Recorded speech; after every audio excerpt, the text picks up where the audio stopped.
Hello my dear students, I am Meenu Shrivastava. आज हम discuss करेंगे मेंडल्स के लॉ के बारे में।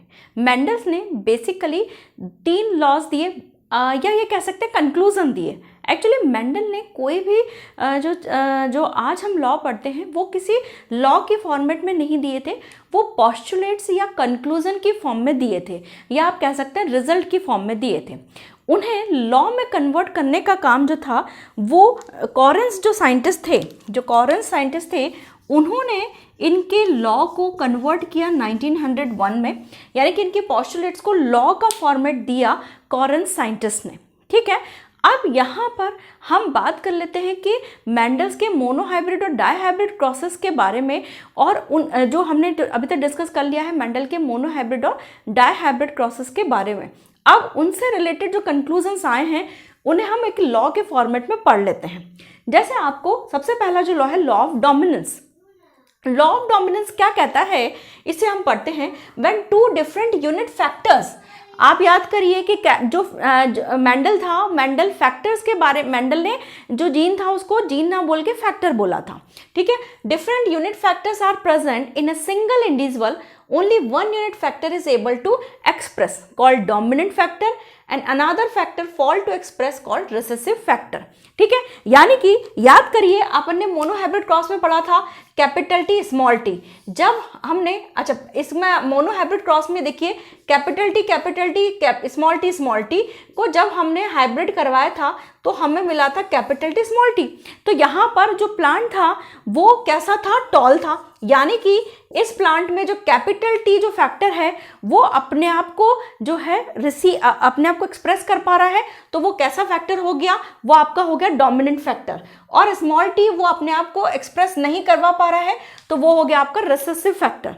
और यहाँ पर यानी कि जो फैक्टर अपने आप को बता देता है वो आपका हो जाता है आपका डोमिनेंट फैक्टर, और जो अपने आप को एक्सप्रेस नहीं करवा पाता है वो जाता है रिसेसिव फैक्टर। जैसे डायहाइब्रिड क्रॉस में आपका कौन सा हो गया, राउंड और येलो जो है वो आपका डोमिनेंट कैरेक्टर हो गया, और जो रिंकल्ड और ग्रीन है वो आपका रिसेसिव कैरेक्टर हो गया। ठीक है, तो यहाँ पर इसका जो एक्सेप्शन है, यानी कि कुछ एक्सेप्शंस भी आते हैं, तो इसके जो एक्सेप्शन है लॉ ऑफ डोमिनेंस का जो एक्सेप्शन है, first is the incomplete dominance and second is the codominance. ये दोनों ही इसके एक्सेप्शन बनते हैं। ठीक है, second law of segregation. Segregate होना मतलब अलग होना, यानी कि जब हम ये बात करते हैं कि कोई भी पेयर्ड फैक्टर जो है और जब वो गैमेट्स फॉर्मेशन पे जाता है तो वहाँ पर वो जो क्रोमोसोम हैं वो पेयर्ड से अलग होते हैं, यानी कि वो सेपरेट हो जाते हैं। जैसे फॉर एग्जांपल हमारी बॉडी में क्रोमोसोम कितने हैं, 2n = 46, और जब गैमेट बनेगा तो गैमेट्स के अंदर कितने क्रोमोसोम जाएंगे, 23। ठीक है, एक 23, यानी कि वहां पर जो गैमेट्स बनते हैं सब में 23, यानी जो पेयर्ड फैक्टर होते हैं वो क्या हो जाते हैं, अलग हो जाते हैं, सेग्रीगेट हो जाते हैं। ठीक है, तो सेम उसी तरीके से इन्होंने कहा कि जो है लॉ ऑफ सेग्रीगेशन दिया, during gametes formation the unit factor of a pair segregate randomly, यानी कि जो क्रोमोसोम्स हैं, जो पेयर्ड फैक्टर्स हैं वो बिल्कुल रैंडमली सेपरेट होते हैं during the gametes formation inside different gametes. So each gamete receive only one factor of a pair. ठीक है, यानी कि हर गैमेट को उस पेयर्ड फैक्टर का एक मेंबर ही रिसीव होता है। फॉर एग्जाम्पल जैसे आपका कैपिटल टी है और स्मॉल टी है, अगर हम इसके अंदर जब इसका गैमेट्स फॉर्मेशन देखेंगे तो एक गैमेट को कैपिटल टी मिलेगा, एक गैमेट को स्मॉल टी मिलेगा। ठीक है, तो और ये रैंडमली किस गैमेट में कैपिटल टी जाएगा, किस गैमेट्स में स्मॉल टी जाएगा, ये हम नहीं कह सकते।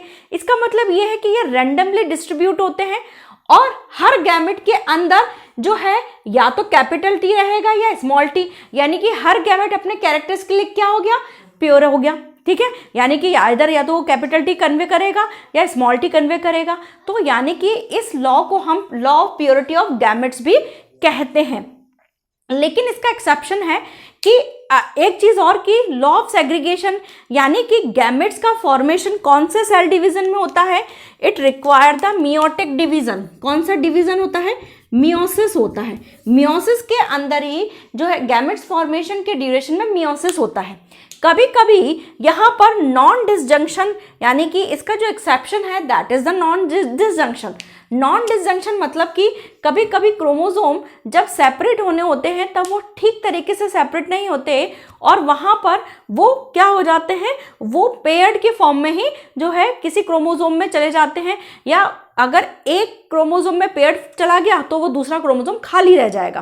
ठीक है, तो यहाँ पर क्रोमोसोमल एनोमॉलीज डेवलप होते हैं या क्रोमोसोमल एबनॉर्मलिटीज डेवलप होती हैं। ठीक है, तो यहाँ पर आपका जो लॉ ऑफ सेग्रीगेशन है उसका एक्सेप्शन बनता है नॉन डिसजंक्शन, यानी कि क्रोमोसोम ढंग से सेग्रीगेट नहीं हो रहे हैं। ये दोनों लॉ ही किसके बेसिस पे दिए गए हैं, मोनोहाइब्रिड क्रॉस के बेसिस पे दिए गए हैं। ये दोनों ही लॉ, फर्स्ट और सेकंड लॉ मोनोहाइब्रिड क्रॉस के बेसिस पे दिए गए हैं, ये ध्यान रखिएगा। ठीक है, लॉ, अब तीसरा जो लॉ है that is law of independent assortment, जो कि डायहाइब्रिड क्रॉस के अकॉर्डिंग दिया गया है। लॉ ऑफ इंडिपेंडेंट असॉर्टमेंट क्या कहता है, different type of characters present in A plant assorted independently during inheritance, यानी कि जो कोई भी कैरेक्टर्स अगर आप लेते हैं, जैसे डायहाइब्रिड क्रॉस में आपने रिंकल्ड ग्रीन, जैसे आपका राउंड येलो और रिंकल्ड ग्रीन जो था, ठीक है, इस तरीके से जो लिया था, लेकिन वहां पर उन्होंने देखा कि राउंड येलो को साथ लेने के बाद भी जो है राउंड और ग्रीन कॉम्बिनेशन मिला, रिंकल्ड और येलो कॉम्बिनेशन भी मिला, राउंड येलो तो मिला ही सही और रिंकल ग्रीन भी मिला, यानी कि 4 तरह के कॉम्बिनेशन मिले। इसका मतलब यह है कि ना राउंड येलो से बंधा हुआ है ना रिंकल ग्रीन से बंधा हुआ है। इसका मतलब यह है कि राउंड अपने हिसाब से फ्लो करेगा, रिंकल अपने हिसाब से फ्लो करेगा और यहाँ पर इंडिपेंडेंटली फ्लो करेंगे। तो इस हिसाब से उन्होंने कौन सा लॉ दिया, लॉ ऑफ इंडिपेंडेंट असॉर्टमेंट। और इसका जो एक्सेप्शन है that is the linkage. Linkage मतलब क्या होता है, कभी कभी कुछ क्रोमोसोम जो होते हैं वो आपके बहुत पास पास होते हैं। कैसे पास पास, इसको जैसे इसके अंदर कभी कभी कुछ क्रोमोसोम जो होते हैं, मतलब कुछ कैरेक्टर्स, वो अगर उनकी क्रोमोसोमल डिस्टेंस बहुत पास पास है, सपोज दैट कि यहाँ पर एक यहाँ पर है, एक यहाँ पर है, तो यहाँ पर इस तरीके से वो मियोसिस डिवीजन के अंदर सेपरेट नहीं हो पाएंगे। ठीक है, यानी कि वो मियोटिक डिवीजन में सेपरेट नहीं हो पाएंगे क्योंकि उनकी जो इंटर क्रोमोसोमल डिस्टेंस है वो बहुत कम होती है। तो लिंक, उस चीज को हम लिंकेज में पढ़ते हैं और लिंकेज आप लोग के सिलेबस में भी है, तो उसको हम डिटेल से पढ़ेंगे। ठीक है, तो यहाँ पर आपका जो है ये कह सकते हैं कि जो आपका लॉ है वो कंप्लीट होता है। लेकिन यहाँ पर एक चीज़ है कि मेंडल ने जो है पोड शेप और प्लांट हाइट, मैं यहाँ पे लिख देती हूँ, अगर मेंडल पोड शेप और प्लांट हाइट को एक साथ ले लेता तो वो अपने कंक्लूजन पे नहीं पहुंच पाता। क्यों? क्योंकि ये क्रोमोसोम 4 पे प्रेजेंट होते हैं, क्रोमोसोम 4 पे, और ये क्रोमोसोम 4 पे तो प्रेजेंट होते हैं, लेकिन यहाँ पर ये ध्यान रखिएगा कि ये जो लिंक्ड जीन है, यानी कि ये बहुत ज़्यादा क्लोज रहते हैं। पोड शेप और प्लांट हाइट ये बहुत ज़्यादा क्लोज्ड जीन्स हैं, और ये अगर होता तो मेंडल का law of independent assortment fail हो जाता। तो ये ध्यान रखिएगा कि ये 2 कैरेक्टर्स ऐसे हैं, पोड शेप और प्लांट हाइट, जो कि क्रोमोसोम 4 पे प्रेजेंट होता है, और ये लिंक्ड जीन कह सकते हैं, या इनकी क्रोमोसोमल डिस्टेंस बहुत कम होती है, जिसकी वजह से ये लॉ ऑफ इंडिपेंडेंट असॉर्टमेंट को फॉलो नहीं करती हैं। आई होप आपने लेक्चर एंजॉय किया होगा। अगर कोई भी डाउट है तो आप मुझसे कमेंट सेक्शन में ज़रूर पूछ सकते हैं। किसी स्पेसिफिक टॉपिक के अगर आपको नोट्स चाहिए तो आप मुझसे कमेंट सेक्शन में उसको मुझे बता सकते हैं। Otherwise thank you.